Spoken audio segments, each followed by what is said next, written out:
और कैसे हैं आप सभी। उम्मीद कर रहे हैं बहुत अच्छे होंगे और आप सभी तैयार होंगे हिंदी की प्रश्नावली वाली प्रश्न करने के लिए, यानी कि बोध और अभ्यास वाली प्रश्न। ये आपकी हिंदी है और ये वाली प्रश्न उत्तर कोई नहीं कराता है जो मैं आज आपको कराने वाला हूं। ये देख रहे हो, सभी प्रश्नों का उत्तर बिल्कुल आपको अपने नोट्स बनाने लायक में लेके आया हूं, यानी कि आपके नोट्स बनाने लायक में लेके आया हूं। तो एक बार जल्दी से शेयर करो। लेकिन उसके पहले आज आपकी आपकी प्यारी सी सुंदर सा सबसे पहले भाई मेरे टेस्ट होने वाली है, उसके बाद बताएंगे। यानी कि पहले इस चैप्टर का, यानी कि श्रम विभाजन जाति प्रथा का पहला ये चैप्टर है, श्रम विभाजन जाति प्रथा, और उसके कहानी पढ़ा चुके हमने, लेखक परिचय पढ़ा रखा है हमने, और बारी है आपके इसके प्रश्न उत्तर कराने की। लेकिन आपके एग्जाम में इस चैप्टर से ऑब्जेक्टिव सब्जेक्टिव दोनों पूछे जाते हैं भाई, तो पढ़ना तो दोनों होगा। और हमने आपसे वादा किया भाई, आपको ऑब्जेक्टिव सब्जेक्टिव प्रश्न उत्तर बुक नोट्स टॉपिक सब पढ़ाएंगे, है ना। तो भाई वादे से कैसे मुंह कर सकते हैं, आपको तो पता है कि मंटू सर जो वादे करते हैं उसके लिए तो पक्के हैं ही। तो एक बार सेशन को शेयर करो भाई, अपने वादे का पक्का हो जाओ। चैनल को सब्सक्राइब कर दो, शेयर कर दो, लाइक कर दो। हम इसका आंसर बताएंगे, लेकिन उसके पहले मैं आपसे टेस्ट लेना चाहूंगा, यानी कि ऑब्जेक्टिव क्वेश्चन बताना चाहूंगा मैं। टेस्ट का मतलब ऐसे समझो कि मैं आपका क्वेश्चन ऑब्जेक्टिव कराना चाहूंगा। तो ये रहा सबसे पहला क्वेश्चन आपके स्क्रीन पे, और आप सभी उसका जवाब जरूर बताना। चलो ये क्वेश्चन, और आपको बहुत ही बखूबी तरीके से आज ही सारी चीजें कब करते चले जाना, ताकि अंतिम में दिक्कत ना हो। ऐसा मत सोचो कि भाई पहला दूसरा होगा आगे से क्लासेस, ऐसा नहीं चलेगी भाई, ये कहीं और होती है। लेकिन हमने अगर स्टेटमेंट यानी कि आपको कह दिया तो वो जरूर करेंगे। पहला क्वेश्चन बड़ा प्यारा सा क्वेश्चन है भाई, श्रम विभाजन जाति प्रथा से। लाइक और शेयर होनी चाहिए और जवाब आनी चाहिए, सभी बच्चों का जवाब आनी चाहिए भाई। कह रहा है कि द अनटचेबल्स किसकी रचना है, यानी कि किन की रचना है। ये क्वेश्चन पूछा गया था 2024 में। तो कहोगे सर बाबा साहब भीमराव अम्बेडकर की, किसका किसका सही हुआ, जल्दी बताओ। सही हुआ तो जल्दी बताओ, और ये दिल का इमोजी भेजा करो भाई, मतलब फटाफट से। अगले क्वेश्चन की बात करते हैं जी। अगला क्वेश्चन कह रहा मेरे बच्चे, अगले क्वेश्चन का जवाब बताओ फटाफट से, जल्दी से। कह रहा है कि किसने बाबा साहब के नाम से, किसे बाबा साहब के नाम से पुकारा जाता है। तो मेरे बच्चे कहेंगे कहेंगे कहेंगे क्या कहेंगे, सर भीमराव अम्बेडकर जी को, यानी कि बाबा साहब भीमराव अम्बेडकर बोला जाता है। ऑप्शन हो जाएगा सर बी नंबर। किसने बताया सर सबसे पहले जवाब, जल्दी बताओ मेरे बच्चे। बहुत बढ़िया अमन जी, सूरज जी, बहुत बढ़िया, तेजी से जवाब दो भाई, बहुत सुंदर, तेजी से जवाब। तो शेयर भी होनी चाहिए भाई, तेजी से। अगला, जितने भी क्वेश्चन इस चैप्टर से बनने वाले हैं सब बताएंगे, फिर इसका अभ्यास वाली प्रश्न कराएंगे भाई। कहीं नहीं जानी, क्लास छोड़ करके बने रहो हमारे साथ। किसके प्रोत्साहन पर बाबा साहब उच्चतर शिक्षा हेतु न्यूयॉर्क गए थे। तो आपको मैंने पढ़ा रखा था कि किसके, तो ऑप्शन हो जाएगा सर सी नंबर, कि वरोदा नरेश के कहने पर वो कहां गए थे, सर न्यूयॉर्क गए हुए थे, यानी ऑप्शन हो जाएगा सर सी नंबर। अगले प्रश्न का जवाब सर लाइक कर दो भाई, लाइक की संख्या कम नहीं होनी चाहिए, जल्दी से। एक बच्चा कह रहा है कि सर अब जिसके हाथ हो मंटू सर पर जिसका हाथ हो मंटू सर का, उसको भला कैसे डर लग सकती है जी। बिल्कुल डर नहीं लगेगा, सब कुछ कराएंगे मेरे बच्चे। बुद्धिज्म एवं कम्युनिज्म किसकी रचना, और आज ही क्वेश्चन कह रहा है भाई, याद कर लो ना, ये प्रश्न आपके एग्जाम में पूछा जाएगा, है ना। यानी कि इसका जवाब हो जाएगा सर बाबा साहब भीमराव अम्बेडकर जी, यानी ऑप्शन हो जाएगा जी डी नंबर। ठीक है जी, मैंने आपको सब कुछ पढ़ा रखा, आप लोग बस आंसर करते जाओ, आंसर देखते जाओ। जिसको याद नहीं हो याद करेंगे, और जिसको याद है अच्छी बात है। कह रहे कि हु आर शुद्राज किसकी रचना है। तो मेरे बच्चे कहेंगे सर बाबा साहब भीमराव अम्बेडकर की रचना है। किसकी रचना है सर, बाबा साहब भीमराव अम्बेडकर की रचना। ये क्वेश्चन बड़ा इंपॉर्टेंट है। अगला जी, कह रहे कि भारतीय संविधान का निर्माता किसे कहा जाता है। तो हमारे बाबा साहब भीमराव अम्बेडकर जी को कहा जाता है। जल्दी बताना फटाफट से मेरे बच्चे, बाबा साहब भीमराव अम्बेडकर। अगला कह रहे कि मानव मुक्ति की पुरोधा किसे कहा जाता है। तो आपको किसे कहा गया है, तो कहोगे सर बाबा साहब भीमराव अम्बेडकर जी को कहा गया। ऑप्शन हो जाएगा सर सी नंबर। एक बार सेशन को प्लीज जल्दी से सेशन को शेयर कर दो, लाइक करके जल्दी से कर दो मेरे बच्चे। अगला कह रहा है कि भारत में जाति प्रथा का मुख्य कारण क्या है। तो आप कहोगे सर बेरोजगारी। जाति प्रथा के अनुसार ही भारत में जो बेरोजगारी पाई जाती है सबसे ज्यादा, क्योंकि बच्चे यदि गर्भ में हैं, यानी कि पेट में हैं, तभी से मेरे बच्चे ये सिद्ध कर दिया जाता है, साबित कर दिया जाता है कि अगर बच्चा जन्म लेगा तो जिस परिवार या जिस जाति से वह आ रहा है उसी के अकॉर्डिंग वो काम करेगा, और इसी का कारण होता है कि भाई वो बेरोजगारी का कारण बना हुआ है। ऑप्शन हो जाएगा मेरे बच्चे ए नंबर। एक बार जल्दी से, जितनी जल्दी हो सकता है भाई सेशन को शेयर करो। चलो अगला, कह रहा है कि जाति प्रथा स्वाभाविक विभाजन नहीं है। क्यों मेरे बच्चे, मैं कल आ रहा हूं आपको हिंदी व्याकरण पढ़ाने, भाई व्याकरण पढ़ाने आ रहा हूं। एक बार जल्दी से सभी बच्चे तैयार रहना, भाई व्याकरण पढ़ाने आ रहा हूं जिसमें वर्ण विचार में पढ़ाऊंगा, तो सभी बच्चे तैयार रहना, है ना, 6:30 बजे की क्लास के लिए, ठीक है जी। बताओ, जाति प्रथा स्वाभाविक विभाजन नहीं है क्योंकि रुचि पर आधारित नहीं होने के कारण, क्योंकि यह बिना रुचि के यानी कि रुचि के आधारित नहीं है, और उसके कारण क्या है जी, ये आपका हो जाएगा ऑप्शन डी। कारण कि आदर्श समाज स्वतंत्रता, क्षमता, भातृत्व पर आधारित होगा, यह बात किसने कहा था, तो बाबा साहब भीमराव अम्बेडकर जी ने कहे थे, यानी ऑप्शन हो जाएगा सर सी नंबर। जितना पढ़ा रहे हैं उसका नोट्स यानी कि फेयर जो भी कहते हो आपको बना के रखना है, याद करते जाना है, सब कुछ करते जाना है। हमारे हाथों में अपना यदि भविष्य सौंप दिए हो तो टेंशन लेने की जरूरत नहीं है। मैंने एक बार आपकी उंगली पकड़ी है, तो जब तक आप सफल नहीं होगे मेरे छोड़ने का कोई इरादा नहीं है, नहीं छोड़ूंगा। मैं जहां हूं मैं वहीं हूं, मैं वहीं रहूंगा, ठीक है जी।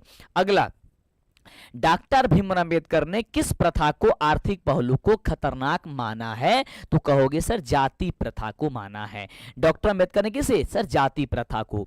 जाति प्रथा श्रम विभाजन के साथ साथ किसका रूप लिए हुए है, तो आप कहोगे सर श्रमिक विभाजन का भी ये रूप ले लिया है। किसका विभाजन ले लिया है, तो श्रमिक विभाजन का भी, ऑप्शन हो जाएगा सर सी। अगला जी, श्रम विभाजन और जाति प्रथा के लेखक कौन है, तो कहोगे सर बाबा साहब भीमराव अम्बेडकर जी हैं। अगर मैं पूछूंगा कि बाबा साहब का जन्म कब हुआ था, तो क्या कहोगे सर 14 अप्रैल 14 अप्रैल कितना में हुआ था, जल्दी बताओ, 1891 ईस्वी में हुआ था। कितना हुआ था जी, ये बात सही है, ये मेरे बच्चे, यस, जल्दी से, हाँ कब हुआ था, 14 अप्रैल 1891 ईस्वी में हुआ था। सही बात है। आगे बढ़े, एक बार सेशन को जल्दी से लाइक और शेयर करके फटाफट से शेयर कर दो, ठीक है जी। चलो आगे बढ़ते हैं, कहां पे हुआ था, तो महू के मध्य प्रदेश में हुआ था जी। अगला जी, कह रहा है कि इस लेखक की दृष्टि में विडंबना की बात क्या है, तो कहोगे सर जातिवाद की पुस्तकों की कमी नहीं है, जातिवाद की पुस्तकों की कमी नहीं है, ऑप्शन ए। लेखक की दृष्टि में आदर्श समाज कैसा होना चाहिए, तो कहोगे सर जिनमें स्वतंत्रता, समता और भातृत्व यानी कि भाईचारे का भाव होना चाहिए, यानी कि उनका संबंध दूध और पानी के मिश्रण के जैसा होना चाहिए, वो होगा, यानी ऑप्शन हो जाएगा सर ए नंबर। एक बच्चा लिख रहा है कि मुश्किलों से भाग जाना आसान होता है, मुश्किलों से भाग जाना आसान होता है, हर पहलू जिंदगी का इम्तिहान होता है, डरने वाले को मिलता नहीं कुछ, जिंदगी में लड़ने वाले के कदमों में जहान होता है। क्या सुंदर सी लाइन लिखा मेरे बच्चे। कह रहा है कि लेखक बेरोजगारी का प्रमुख और प्रत्यक्ष कारण किसे मानते हैं, तो मेरे बच्चे कहोगे सर जाति प्रथा को मानते हैं, ऑप्शन सर सी। अंबेडकर की दृष्टि में भाईचारे का वास्तविक रूप कैसा होता है, तो कहोगे सर दूध और पानी के मिश्रण के जैसा, ऑप्शन हो जाएगा बी। देखो मैं वो बोला ना कि मैं जो वर्ड बोलूंगा वो भी आपके एग्जाम में ही आएगा, ठीक है। एक बार प्लीज सेशन को मेरे भाई शेयर करो, जितने बच्चे लाइक नहीं किए वो लाइक करो और सब्सक्राइब कर लो चैनल को, क्लास में जुड़ना ना भूले डेली। अगला मेरे बच्चे कह रहा है कि भारतीय संविधान के निर्माण में महत्वपूर्ण भूमिका किसकी है, तो कहोगे हमारे बाबा साहब भीमराव अंबेडकर जी की है। अगला, सभ्य समाज की आवश्यकता क्या है, तो आप कहोगे सर सभ्य समाज की आवश्यकता क्या है, सर श्रम का विभाजन होगा, ऑप्शन बी। अगला, निम्नलिखित रचनाओं में से कौन सी रचना डॉक्टर अंबेडकर जी की है, तो कहोगे sir the caste in India, the untouchables और यू आर द और हु आर द सुद्राज, ये सभी उन्हीं की रचना है, ऑप्शन हो जाएगा सर डी नंबर। अगला मेरे बच्चे, आधुनिक सभ्य समाज श्रम है, आधुनिक सभ्य समाज श्रम है विभाजन को आवश्यक, अच्छा आधुनिक सभ्य समाज श्रम विभाजन यहाँ पे श्रम विभाजन को आवश्यक क्यों नहीं मानता है जी, तो आप क्या कहोगे जल्दी बताओ फटाफट से, तो आप कहोगे मेरे बच्चे कि कार्यकुशलता के लिए। अगला मेरे बच्चे, श्रम विभाजन और जाति प्रथा पाठ बाबा साहब के किस भाषण का संपादित अंश है, तो एनिहिलेशन ऑफ कास्ट। आप याद करो, यदि चैप्टर नहीं देखो मेरे बच्चे तो जरूर देख लेना, आपके सीधे एग्जाम में ये क्वेश्चन आने वाले हैं। अगला मेरे बच्चे इस चैप्टर से करके प्राथमिक शिक्षा प्राप्त करने के बाद अंबेडकर उच्चतर शिक्षा के लिए उच्चतर शिक्षा प्राप्त के लिए कहाँ गए थे? तो वो 2 जगह गए थे। आप कहोगे इसमें से ऑप्शन हो जाएगा सर न्यूयॉर्क हो जाएगा, या और अमेरिका भी गए हुए थे। डन है जी, ये बात याद रखना। अंबेडकर के चिंतन और रचनात्मकता के प्रेरक व्यक्ति कौन थे? तो 3 व्यक्ति थे, बुद्ध, कबीर और ज्योतिबा फूले, ये तीनों व्यक्ति थे। यानी कि इस तरीके से ऑप्शन हो जाएगा जी सी, डी नंबर सही जवाब। जाति पाति तोड़क मंडल भाषा लाहौर में कब हुआ था? तो मेरे बच्चे कहेंगे सर 1936 में जी हुआ था। एक बार भाई सेशन को शेयर करना। चलो अगले मेरे बच्चे क्वेश्चन का जवाब करो। कह रहे कि श्रम विभाजन और जाति प्रथा शीर्षक पाठ क्या है जी? तो आप कहोगे सर ये एक प्रकार का निबंध है जी। क्या होगा सर? निबंध है। जो पढ़ाए हैं आप सीधे से देखो, उसके ऑब्जेक्टिव में पढ़ा रहा हूँ, टॉपिक पढ़ा रहा हूँ, आपके क्वेश्चन आंसर करा रहा हूँ, बुक की जो कोई नहीं कराता और जिसकी सख्त आपको जरूरत है। और यदि आप छोड़ के क्लास जाओगे, भटक जाओगे, फिर तो गड़बड़ हो जाएगी। इसलिए चैनल को सब्सक्राइब करना बहुत जरूरी है भाई। अंबेडकर के भाषण एनिहिलेशन ऑफ कास्ट को किसने हिंदी रूपांतरण किया था? तो मैंने आपको बताया था लिख करके, ललई सिंह यादव जी ने। किसने सर? ललई सिंह यादव, ऑप्शन हो जाएगा ये। अंबेडकर का जन्म किस परिवार में हुआ था? तो अंबेडकर जी का जन्म यानी कि बाबा साहब भीमराव अम्बेडकर का जन्म दलित परिवार में हुआ था, यानी ऑप्शन हो जाएगा सर सी नंबर। लेखक को इस युग में कहां पर विडंबना दिखाई दिया है? तो कहोगे सर जातिवाद में विडंबना दिखाई दिया हुआ है। क्या हो जाएगा मेरे बच्चे? सर जातिवाद में। अगला, डॉक्टर अंबेडकर की माता का नाम क्या था? तो कहोगे सर डॉक्टर अंबेडकर की माता का नाम था भीमाबाई। अगर मैं इनकी पत्नी के नाम पूछूं तो क्या तुम बता पाओगे? जल्दी बताओ, क्या आप इनकी पत्नी का नाम बता पाओगे? तो इनकी 2 पत्नियां थी। कौन कौन पत्नियां थी भाई? एक सविताबाई अंबेडकर और एक कौन थी? एक आपका रामाबाई अंबेडकर। 2 पत्नियां थी, है ना। इनका जन्म कब हुआ था? मैंने आपको जन्म बोला, शादी कब हुई थी मैंने आपको बता रखा है। डॉक्टर अंबेडकर ने पीएचडी की उपाधि कब धारण की थी? तो मेरे बच्चे कहेंगे सर 1916 में की थी। अगला कह रहा है कि the caste in India their mechanism किनकी रचना है? तो हमारे बाबा साहब जी का रचना है, यानी कि बाबा साहब भीमराव अम्बेडकर जी का है। तो ऑप्शन हो जाएगा ये नंबर। इसको फास्ट करेंगे क्योंकि सारी चीजें पता है, नहीं पता आप आंसर करो। जितने बच्चे सब्सक्राइब नहीं कर लो, भाई लाइक करो। और ये दिल वाली इमोजी कहाँ छोड़ देता रहा बाबू? जल्दी से दिल वाला इमोजी भेजा, फटाफट से बाबू दिल वाला इमोजी भेजा। 10 से 15 मिनट के अंदर में हम एक के खत्म कर दें ऑब्जेक्टिव, फिर तार बढ़म आपका क्वेश्चन आंसर की हो। ठीक है, चलो जी। यस, कह रहा है कि आर्थिक पहलू से भी जाति प्रथा डैश है? तो कहोगे सर हानिकारक है। क्या जी मेरे बच्चे? हानिकारक है। डैश पेशे को दोषपूर्ण पूर्व निर्धारण करती है। तो जो जातिवाद है वो पहले से ही पेशे में बांध देती है। कहती है कि तुम बढ़ई हो तो बढ़ई वाला ही काम करोगे, तुम छोटे घर में जन्म लिए हो यानी कि छोटे परिवार में जन्म लिए हो, जो भी नीचे कास्ट में जन्म लिए हो तो अब नीच जाति के काम करोगे। ये जातिवाद के कारण, यानी ऑप्शन हो जाएगा sir B number.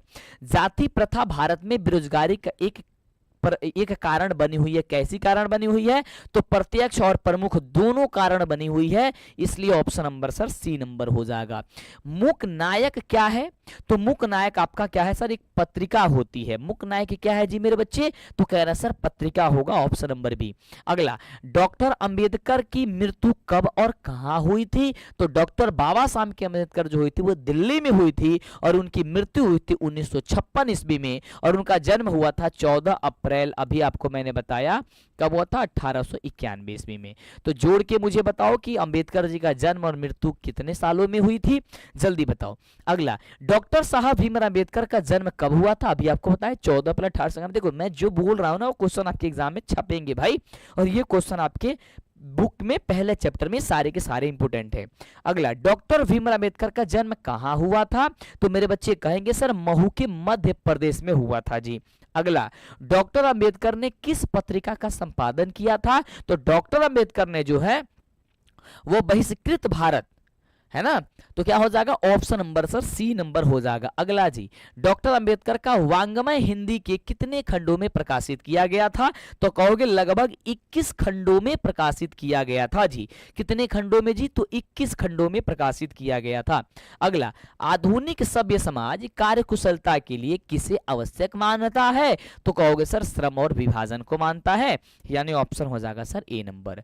Doctor Ambedkar के पिता का क्या नाम था जी? तो मैंने आपको बताया था सर रामजी सकपाल था। ऑप्शन क्या हो जाएगा सर बी नंबर।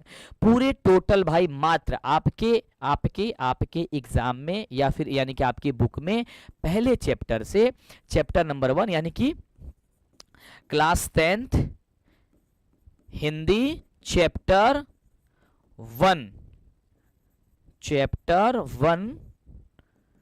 श्रम विभाजन जाति प्रथा, यानी कि श्रम विभाजन जाति प्रथा क्लास 10th हिंदी के जितने भी ऑब्जेक्टिव है आपको ऑब्जेक्टिव आपको मिल चुका है। ठीक है जी। अब रही बात इसकी अभ्यास प्रश्न की, तो एक बार सेशन को लाइक और शेयर करो और अपने अपने किताब को खोलो और ये देखोगे अभ्यास वाली प्रश्न है, शायद ये दिख रही होगी। अब बढ़ते हैं, प्यार से पढ़ते हैं। अब जी देखो, हम लोगों को मात्र 15 मिनट लगा है, क्योंकि हमने पढ़ा था तो 15 मिनट में हम लोगों ने मात्र 43 क्वेश्चन को कर डाला। अब कहोगे सर इतनी फास्ट? हाँ भाई फास्ट तो हो जाओगे, ऐसे ही पेपर में होगे ही 50 का ऑब्जेक्टिव पूछेगा और मात्र तुम 10 से 15 मिनट में खट खट खट खट मार के आओगे पेपर में। रही बात इसकी जो कि सबसे खास है और आपको पढ़ाने वाले बेसिकली हम यही थे जी। ठीक है जी, चलो जी, तो एक बार सेशन को बिल्कुल शेयर करो, फटाफट से लाइक कर दो, चैनल को सब्सक्राइब कर दो यदि नहीं किए हो तो। अगला यानी कि पहला प्रश्न मेरे बच्चे आपके एक बुक में दिया है, लेखक किस विडंबना की बात करते हैं और विडंबना का स्वरूप क्या है? बड़ा बढ़िया क्वेश्चन है भाई, पढ़ाना बड़ा जरूरी है, आपको ध्यान देना। तो लेखक उस विडंबना की बात करते हैं जो आज के इस जागृति समाज में जातिवाद पर आधारित विचार फल फूल रहा है।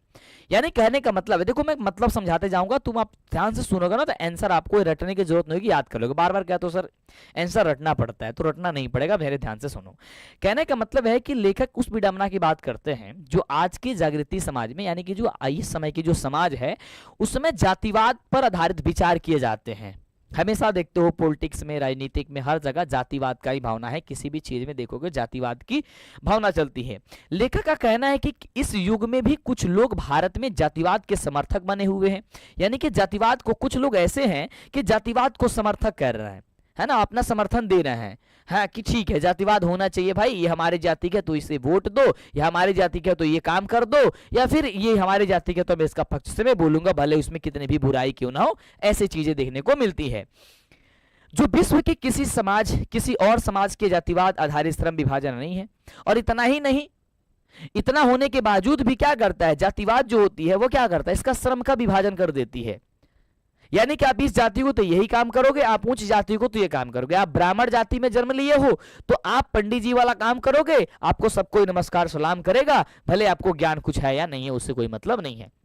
और एक दलित परिवार में है या फिर आप एक नीचे कास्ट में जन्म लिया हुआ है और उसको भले ही कितना ज्ञान हो उसका मतलब कोई नहीं है, उसको सब कोई गाली ही देगा, यानी कि दो चार को उल्टा सीधा कहेगा तो ये कर दो वो कर दो, ऐसी चीजें देखने को मिलती है। ठीक है, लेकिन अदर कहीं पे भी ऐसा देखने को नहीं मिलता है, ये बाबा साहब कहते हैं। लेकिन जातिवाद के पोषक लोग यानी कि जो समर्थक लोग हैं वो कार्यकुशलता के लिए इसे आवश्यक मानते हैं। विडंबना का मुख्य कारण यह है कि क्योंकि इसमें ऊंच नीच का भावना उत्पन्न हो जाती है। कई बार तो भाई ये देखने को मिल जाता है यार, इसमें ऊंच नीच की भावना हो जाती है कि आप ऊंचे हो तो ये लोग नीचे हैं, नीचे लोग जो है अगर ऊंचे लोग आए तो नीचे लोग को खड़ा हो जाने के, कुछ लोग मतलब नीचे जाति के लोग हैं, अगर उनके घर पे बड़े जाति के या उनके घर पे बड़े जाति के लोग आ गए तो उसे खड़ा होना पड़ेगा, है ना, उसे भले ही खड़ा रहना, उसको कुर्सी देना पड़ेगा। ये तो सम्मान है, ये तो एक तरीके से मानूं तो ये सम्मान है भाई। चलो हाँ कि भाई उनको किसी को भी सम्मान देना चाहिए, कोई आए तो बैठाना चाहिए। लेकिन ये चीज गलत बात है कि जब कोई आए तो बैठा हुआ है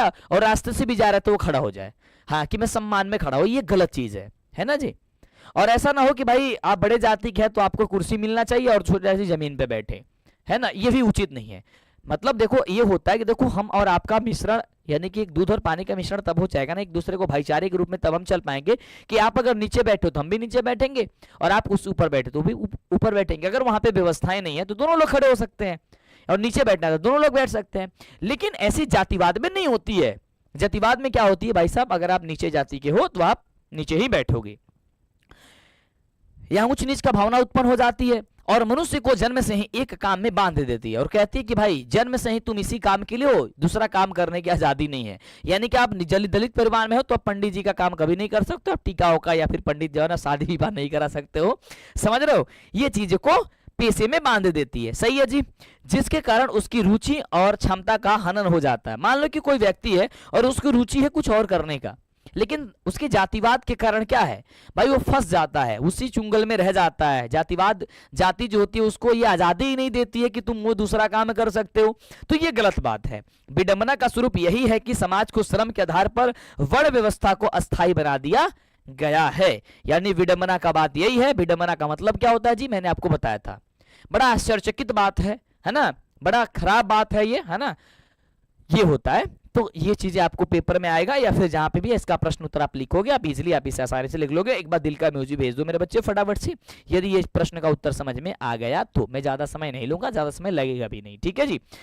चलो आगे बढ़ते हैं जी, दूसरे क्वेश्चन आपके चैप्टर में है, कह रहा है कि जातिवाद के पोषक उसके पक्ष में क्या तर्क देते हैं भाई। जातिवाद के जो पोषक है, हाँ भाई पीडीएफ मिलेगा जी, पीडीएफ मिलेगा, काहे नहीं मिलेगा, क्लास खत्म होने के बाद से आप पीडीएफ के लिए आप लोग ग्रुप में जुड़ जाना है, नीचे कमेंट बॉक्स में लिंक है, या फिर स्टेटस जाते हो देखते हो वहां पे सर्च करो मंटू सर, या टेलीग्राम पे जाओ वहां पे सर्च करो मंटू सर, इंस्टाग्राम पे जाओ वहां पे सर्च कर लो मंटू सर, वहां पे फॉलो हर जगह कर लो मुझे, आपको कहीं ना कहीं हर जगह मिल जाएगी।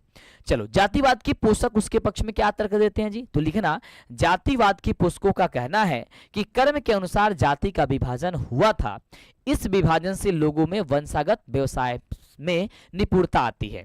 देखो कहना का मतलब है क्योंकि जातिवाद के जो पोषक है, यानी कि जातिवाद के पोषक का मतलब, देखो कई बार पोषक का मतलब समझ में नहीं आता है ना, तो चीजें याद नहीं हो पाती है, यानी कि प्रश्न उत्तर समझ ही नहीं आता, आप अपने मन से नहीं लिख सकते। देखो पोषक का मतलब यहाँ पर होता है भाई समर्थक, यानी कि जातिवाद को जो समर्थक, यानी कि जातिवाद को जो समर्थन लोग है ना, जो समर्थक कहते हैं कि जातिवाद होना चाहिए, तो उसके पक्ष में वो क्या कहते हैं। तो देखो जातिवाद जो समर्थन करते हैं ना, कि मान लो कि मैं जातिवाद हूं, मैं जातिवाद को सपोर्ट कर रहा हूं, ऐसा सुनो, समर्थन का मतलब होता है जी सपोर्ट करना।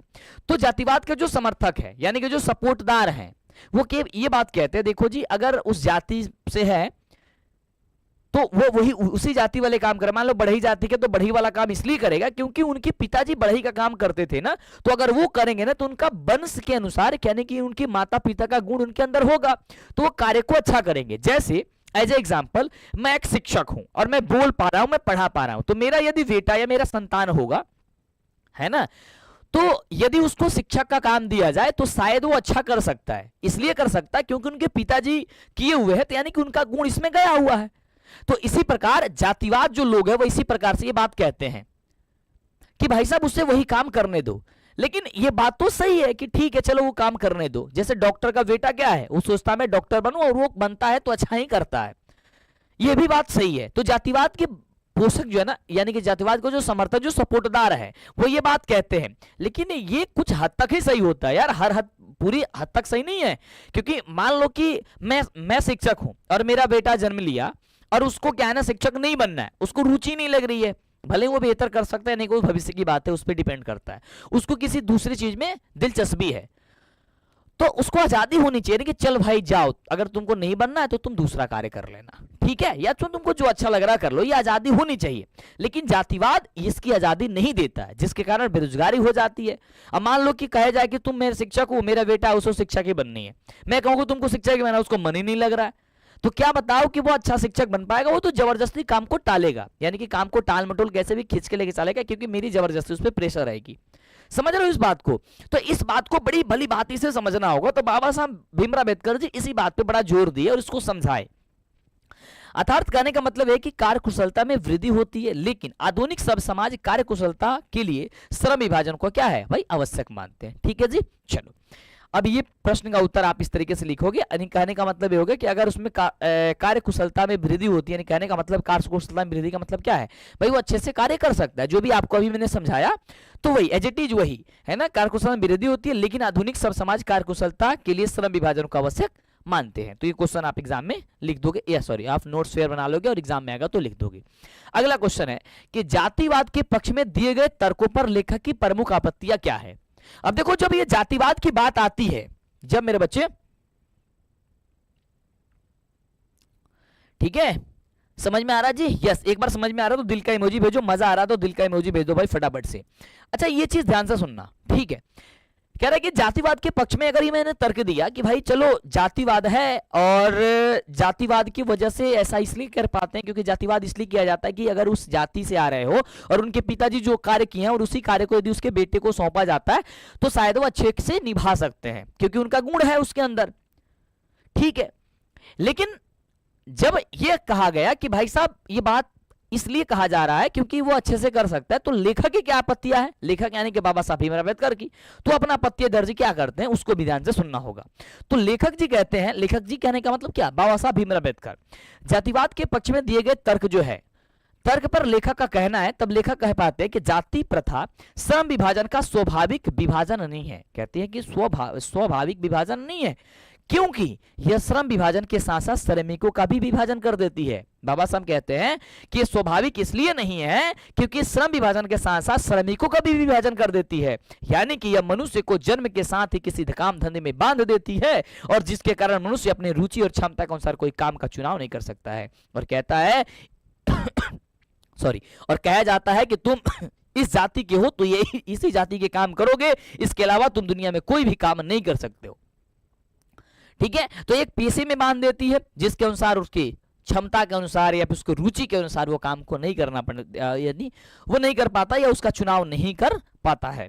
साथ ही साथ समाज में उच्च नीच का भावना आ जाती है कि तुम उच्च जाति हो तुम नीच जाति की भावना हो, ये भेदभाव जन्म ही दे देती है, जिससे यह सिद्ध हो जाता है कि यह विभाजन एकदम अनुचित है, जिसके कारण ये ऐसा माना जाता है कि जो विभाजन है वो बिल्कुल ही गलत है और इस विभाजन को भाई साहब ऐसा नहीं होना चाहिए। चलिए, पलक कह रही है कि सर डरने की क्या बात है जब मंटू सर साथ है। हाँ जी भाई, चलो एक बार सेशन को भाई शेयर करो और क्लास में एग्जैक्ट भाई बने रहो फटाफट से अच्छे तरीकों से, ठीक है जी। अगला देखो, अगला क्वेश्चन कह रहा है कि जाति भारतीय समाज में श्रम विभाजन का स्वाभाविक रूप क्यों नहीं कही जा सकती है। बड़ा बढ़िया सा सुंदर सा क्वेश्चन है कि जाति भारतीय समाज में श्रम विभाजन का स्वाभाविक रूप क्यों नहीं, आखिरकार इसका क्या रीजन है भाई कि नहीं कही जा सकती है।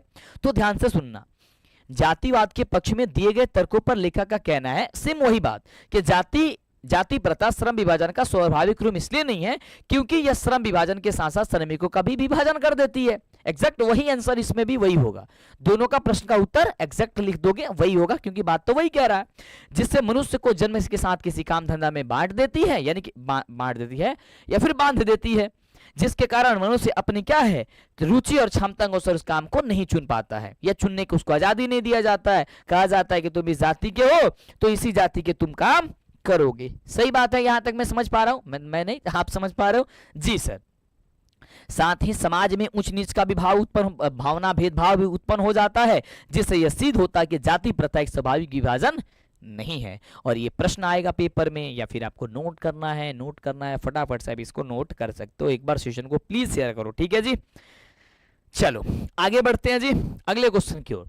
कह रहा है कि जाति प्रथा भारत में बेरोजगारी के एक प्रमुख और प्रत्यक्ष कारण कैसे बनी हुई है, इस बात पे बता दो। और यही क्वेश्चन सबसे ज्यादा इंपोर्टेंट रहता है आपके पेपर में, अब वेरी इंपोर्टेंट आप कर सकते हो इसे। ये क्वेश्चन आपके एग्जाम में पूछे जाएंगे तो इसका उत्तर क्या लिखोगे एक बार बताओ, ठीक है जी।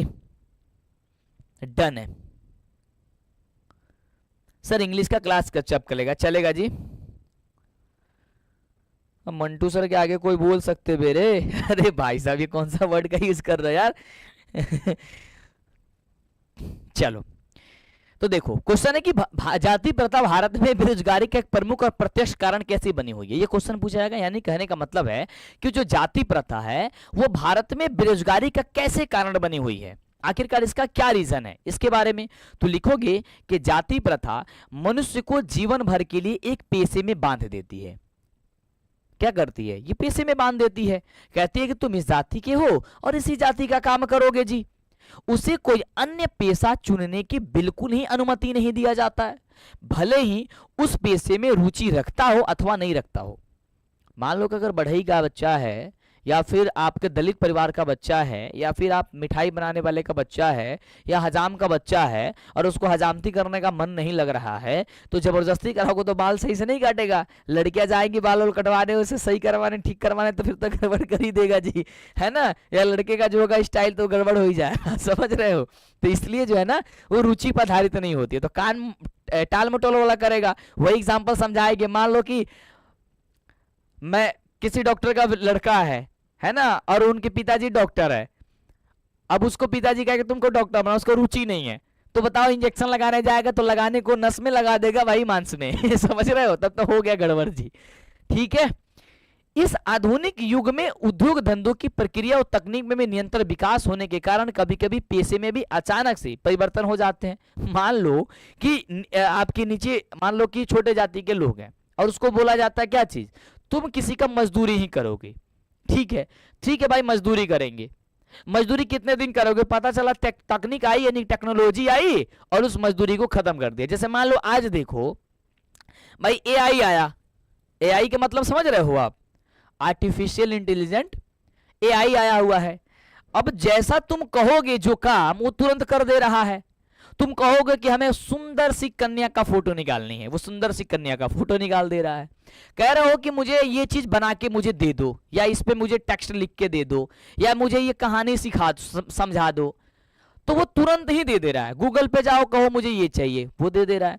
तो जो लोग अगर मान लो कि फोटो बनानी है और किसी आप फोटो शॉप पे जाओ, फोटो वाले जो बनाते उसको अगर काम पे पकड़ोगे तो पैसा देना पड़ेगा, उसका काम धंधा चल रहा है। लेकिन जब एआई आ गया, तकनीक टेक्नोलॉजी आ गया, तो उसका खत्म हो गया, है ना। अब मान लो कि अब अच्छा आजकल देखो हमारे बिहार में बड़ा नाच गाना होता है जी, है ना, ऑर्केस्ट्रा चलता है, नाच गाना होता है ना। अब नाच देखो कोई देखने जाता आजकल नहीं जाता है जी, बहुत कम मात्रा में जाया जाता है। वो अभी कुछ समय के लिए इज्जत बचाने के लिए कह रहे हैं कि चलो हाँ नाच गाना बांध लेते रहे, तो विवाह करने जाएंगे तो वहां के लोग कहेंगे देखो ना इसको कम से कम मनोरंजन करने के लिए यार शादी बहुत का माहौल है तो नहीं लेके आया हुआ है। लेकिन उसे लोग देखते नहीं है। आजकल की शादी विवाह ये हो रही है कि आज जाओ 11-12 बजे खाना जैसे खाए उसके बाद से घर पे चले आओ।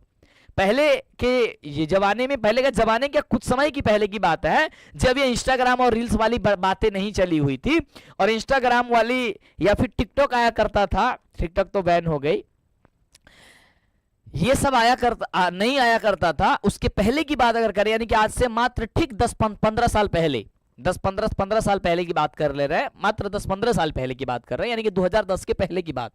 यदि 2010 के पहले की बात कर रहे हैं तो आज अगर बारात गई तो मेरे को ये सुनने को मिलता है या मिला हुआ है, तो वो बारात आज जाएगी, पूरे रात वहां पे खान पान होगा, नाच गाना होगा, फिर पूरे दिन रहेगी, फिर रात को रहेगी, फिर अगले दिन आएगी बारात। और हमने भी एक बारात को ऐसा अटेंड किया हुआ है ना। आप कहोगे सर कितने दिन के हो गए, अरे ज्यादा दिन के नहीं भाई, 10 साल पहले की बात बता रहा है। हम बहुत छोटे थे तब गए हुए थे, समझो मैं फंसी गया था उस तरीके से जाकर के, मैं आज तक मुझे वो थोड़ी थोड़ी याद आ रही है, मैं छोटा था तो गया हुआ था, समझ रहे हो। लेकिन आजकल क्या है, अब जो लोग नाच गाने के लिए जो व्यवस्थाएं करते हैं इसमें जिसमें लोग वर्कर किया करते थे, एज एक जीता जागता उदाहरण दे रहे हैं हम। अब मान लो कि उसमें जो जीता जागता वो काम कर रहे थे, अब वो लोग तो बेरोजगार हो गए जी, अब उसे कोई अगला धंधा चुनने को बोला जाएगा। अब ऐसा मान लो जातिवाद चलता, कहता कि नहीं तुम नाचे गाना करोगे, और नाच गाना भाई बंद हो गया, लोग दिखने नहीं जा रहा है, तो अब बताओ वो तो बेरोजगारी समस्या आ गई। तो एज ए समझो वही बात यहां कहा जा रहा है, वही बात कहा जा रहा है कि कभी कभी मान लो कहा जाता है कि अब नीचे जाति के लोग अब छोटे मोटे काम करोगे, चलो भाई मैं कर लूंगा। लेकिन जब तकनीक आ रही है तो उसका विकास हो जा रहा है, और उसके जगह मान लो कि पहले गेहूं काटने के लिए, धान काटने के लिए आता था आपको मजदूर, लोग उसे काटा करते थे, यानी कि इंसान उसे काटा करता था। लेकिन आज ट्रैक्टर आ गए, उसे लगाओ मशीन काट दो। पहले जो है ना बैल से लेकर के वो दौनी हुआ करता था, पहले जो है ना वो चावल को ओखल में कूटा जाता था, चावल में कूटा जाता था ना जी, चावल वगैरह को ओखल वगैरह में, मुझे तो नहीं पता, मैं सुना हूं, है ना, ओखल वगैरह में कूटा जाता था, उसे चावल बनाया जाता था। अब उसके लिए सारी मशीन आ गई। पहले भूजा को भूजने के लिए घुनसार हुआ करते थे, घुनसार का नाम सुने हो, है ना। देखो तुम्हारे नस में तुम्हारी पूरी पहली वाली जिंदगी ला देंगे हम, समझ रहे हो, मजा आ रहा है जिसको।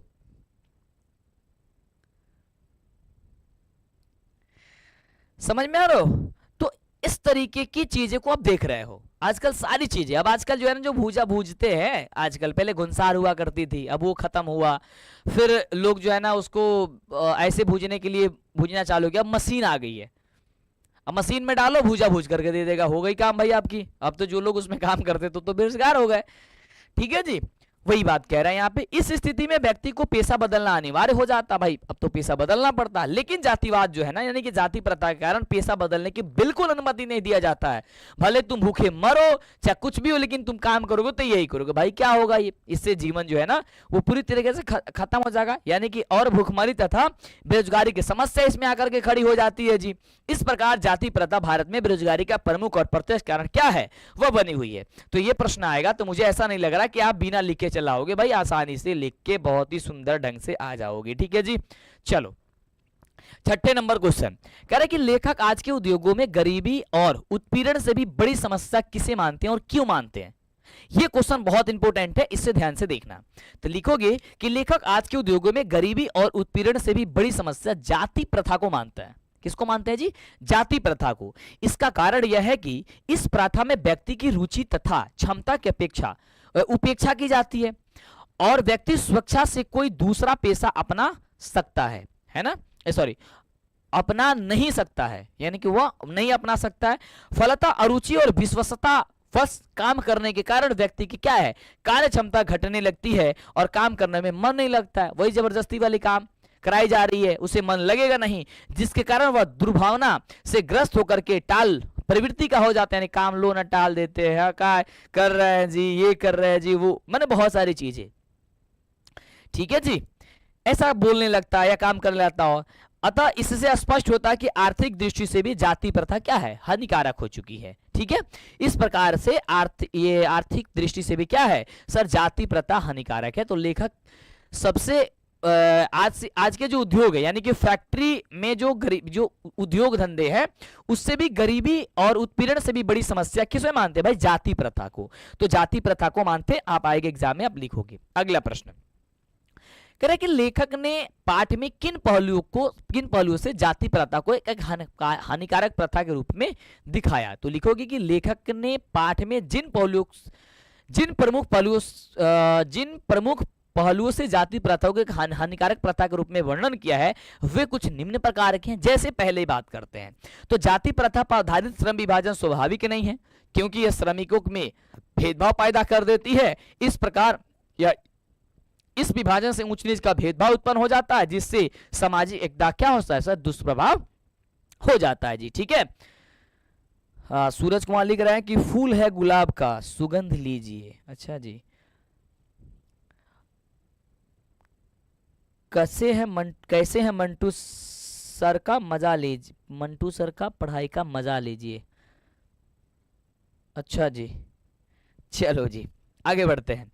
दूसरा क्या है भाई, श्रम विभाजन रुचि आधारित न होने के कारण श्रमिकों की कार्यकुशलता पर दुष्प्रभाव डाल देता है ना, जिससे श्रमिक टालू तथा कम काम करने के लिए प्रेरित हो जाता है। अब काम को टालेगा, अब तुम ही सोचो भाई, अगर मम्मी तुमको कहीं बोली कुछ करने के लिए और मन नहीं लगता है उसमें, तो तुम काम को टालने की कोशिश करते हो कि नहीं करते हो? जी सर करते हैं। ठीक है, सबको ही करता है जी। चलो ये थोड़ा सा छोटा करना पड़ेगा, लेकिन शायद दिख नहीं रहा इसलिए। ठीक है, मैं छोटा कर देता हूं। चलो जी, हो गए जी। चलो अगला, यह श्रम विभाजन मनुष्य को माता पिता के जाति के आधार पर गर्भ में ही पेशा तय कर देता है। माता पिता के गर्भ में नहीं, माता के गर्भ में बच्चा पल रहा है, उसी समय यह तय कर दिया जाता है तथा सदैव के लिए किसी निश्चित व्यवसाय में बांध देता है कि भाई जब जन्म लोगे तो तुम यही काम करोगे, भले ही वो पेशा यानी कि उसके उपयोग को हो या ना हो, है ना, अनुपयुक्त तथा अपर्याप्त ही क्यों ना हो, इसमें व्यक्ति को पेशा बदलने की अनुमति नहीं मिलती है। फलतः व्यक्ति को कभी कभी भूखों मरने के लिए विवश होना पड़ता है। इन्हीं सभी कारणों की वजह से लेखक ने इस प्रथा को हानिकारक प्रथा के रूप में क्या कर दिया है सर, बतला दिया है। डन है जी। मुझे नहीं लग रहा है, मुझे लग रहा है कि आपको सर एफए क्लासेस कब स्टार्ट होगी, बहुत जल्द स्टार्ट करवा देते हैं जी। काहे लिए परेशान हो, थोड़ी सी विलंब कर लो, थोड़ी सी इंतजार कर लो, वो भी स्टार्ट करवा देते हैं जी। स्टार्ट हो जाएगी। ठीक है, आपकी पढ़ाई डिस्टर्ब ना हो, मैंने यूट्यूब पे सारी क्लासेस सारी चीज चालू कर दिया ताकि आप भटको ना, परेशान मत हो। अगला क्वेश्चन, ये लास्ट क्वेश्चन है आपके चैप्टर का। सच्चे लोकतंत्र की स्थापना के लिए लेखक ने किन विशेषताओं को आवश्यक माना है? ये क्वेश्चन बहुत इंपॉर्टेंट है और क्वेश्चन को याद कर लेना भाई, सीधे एग्जाम में आएंगे। करें कि लेखक ने सच्चे लोकतंत्र की स्थापना के लिए कहा है कि हमारे समाज में सभी लोगों में एकता, स्वतंत्रता, समता और भाईचारे की भावना होनी चाहिए। लेखक का यह कहना है कि जिस समाज में स्वतंत्रता, समता तथा भाईचारे की भावना होती है, जहां सभी लोग एक दूसरे को रक्षा करते हैं, ऐसा समाज बहुत ही गतिशील प्रवृत्ति का होता है। साथ ही साथ लेखक का यह कहना होता है कि हमारे समाज में भाईचारे का जो संबंध है वह दूध और पानी के मिश्रण के जैसा होना चाहिए। जिस प्रकार से दूध में यदि पानी को मिला दिया जाता है तो वो उसका रूप एक ही, रंग एक ही हो जाता है, उसी प्रकार से भाईचारे का जो रूप है, भाईचारे का जो संबंध है, वो दोनों आपका क्या है, इसी प्रकार से होना चाहिए। समझ में आया? तो ये आपको इस तरीके से भाई पेपर में आएगा, आपको लिखना होगा। ठीक है, यानी लेखक का कहना है कि भाई साहब लोकतंत्र जो है ना, उसमें स्वतंत्रता, समता और भाईचारे का संबंध होना चाहिए। सब कोई एक दूसरे का सपोर्ट करने के चाहे, लेकिन आज तो वही है, मैं आज आपके साथ हूं और मैं आपके साथ हूं तो मैं आपका, या तो भाई साहब कुछ दिन के लिए मजबूरी के लिए मैं आपका साथ हूं, बुराई कर रहा हूं और उसके बाद मैं आपका पैर खींचने की कोशिश करूंगा। आपके सामने मैं अच्छा बोल रहा हूं और जाकर के आपके पैर खींच रहा हूं कि भाई ये आगे कैसे बढ़ रहा है, ये कैसे कर रहा है। ये भावनाएं सबसे ज्यादा लोगों में पड़ी बड़ी है, लेकिन ऐसा नहीं होना चाहिए। एक दूसरे को सपोर्ट करना चाहिए, एक दूसरे को आगे बढ़ाना चाहिए, है ना जी, तो जाकर के चीजें सफल होती है। अब मान लो कि भाई आप हम और आप एक साथ हैं, ठीक है जी, और आप हमें गिराने की कोशिश कर रहे हो, ठीक है, कि देखते हैं कि मंटू सर कैसे आगे बढ़ रहा है, देखते हैं कि फलानवा कैसे आगे बढ़ रहा है। अरे भाई साहब बढ़ रहा है, बढ़ने दो यार, अच्छी बात है, तुम्हारी तो उसमें सहयोग होनी चाहिए। समझ रहे हो? तो इस तरीके से भाई साहब हम लोगों को नहीं होनी चाहिए, और लोकतंत्र की यही है कि भाई हम लोग एकजुट मिल करके कार्य को करें। समझ रहे हो? यस।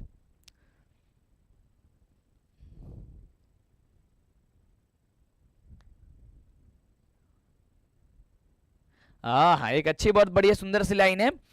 एक बच्चा कह रहा है कि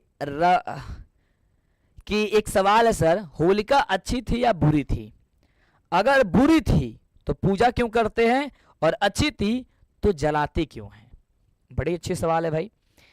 हालांकि मेरे को तो इसमें विशेषकर ज्यादा जानकारी नहीं है, लेकिन मैं जहां तक समझ पाता हूं वहां तक समझो। देखो, हिरण्यकश्यप नाम का एक था और होलिका उनकी बहन थी बहन थी ना, और जो कौन थे जी, वो प्रहलाद प्रहलाद जो थे वो भगवान के भक्त थे। लेकिन हिरण्यकश्यप का यह कहना था कि मैं ही भगवान हूं, मेरे अलावा कोई दुनिया में है ही नहीं। लेकिन उनका ही बेटा उन्हें नहीं मानता था, वो हमेशा भगवान प्रभु को ही मानता था। तो बहुत सारी चीजें को किया गया प्रहलाद को मारने के लिए, गिराने के लिए, जैसे अभी गिराने के लिए मैंने बात किया गया। लेकिन जिसके साथ में प्रभु होते हैं, भगवान होते हैं ना, उसको कोई नहीं गिरा सकता है, ना उसको कोई गिरा सकता है, ना उसको कोई परेशान कर सकता है। थोड़ी देर के लिए उसे डिस्टर्ब जरूर कर सकता है। मेरी बातों को समझ है ना, थोड़ी देर के लिए डिस्टर्ब जरूर कर सकता है। तो इसी प्रकार से प्रहलाद जो थे वो भगवान के भक्त थे, तो भगवान कैसे अपने भक्त को भाई छोड़ सकते हैं, है ना, नहीं छोड़ सकते। लेकिन उनको सब कुछ करने के बाद से ये पता चला कि भाई साहब होलिका जो है ना उनकी बहन है, और उनको ये वरदान प्राप्त हुआ है कि वो आग में भी यदि जलाई जाएंगी तो नहीं वो जलेंगी, और दूसरा कोई जल के भस्म हो सकता है ना। ऐसी चीजें, कहानियां सुनने को आपको मिली थी या मिली होंगी, डैने जी।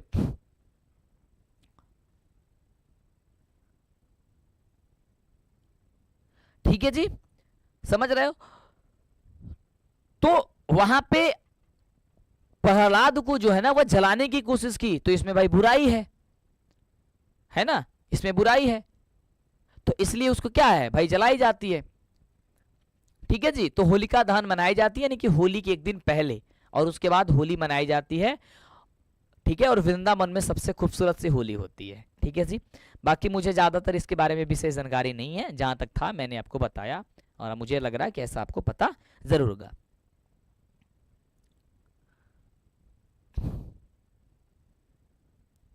ठीक है जी, ओके डन है। तो मुझे लग रहा है कि ये सारी चीजें आपको कंफर्म हो गई, सारी चीजें याद हो गई। मैंने आपको आपके यानी कि पहला चैप्टर का आप क्वेश्चन नहीं करोगे कोई भी कि सर नहीं पढ़ाए। मैंने आपको ऑब्जेक्टिव पढ़ा दिया, मैंने आपको सब्जेक्टिव पढ़ा दिया, मैंने आपको चैप्टर पढ़ा दिया, टॉपिक पढ़ा दिया, सब कुछ करा दिया। यानी कि पहला चैप्टर आपकी हिंदी की समाप्त हो चुकी है। और इस बात की जानकारी अपने सभी साथियों को, सभी दोस्तों को जाकर के ऐसे बता दो और सबके साथ पीडीएफ नोट्स लिंक शेयर कर दो कि भाई पढ़ लो, मौका है। अंतिम में परेशान हो जाओगे, अंतिम में दिक्कत हो जाएगी, तो दिक्कत परेशानी ना हो इसलिए। ठीक है मेरे बच्चे, तो मुझे लग रहा है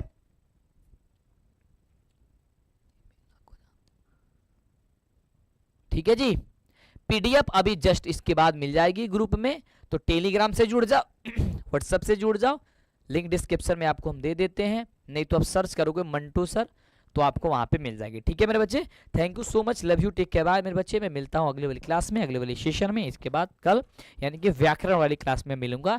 आपको दिन रात आपको तप करा रहा हूँ। विद्यार्थी का जो होता है अध्ययन ही तप होता है, तो तप करने के लिए तैयार रहो, मंटू सर के साथ रहो, और तब देखो क्या चीजें भाई आपको बेहतर होती है। कहीं परेशान नहीं होंगे हम, कहीं छोड़ के नहीं जाएंगे। आपकी उंगली पकड़े हैं और आपकी उंगली पकड़ के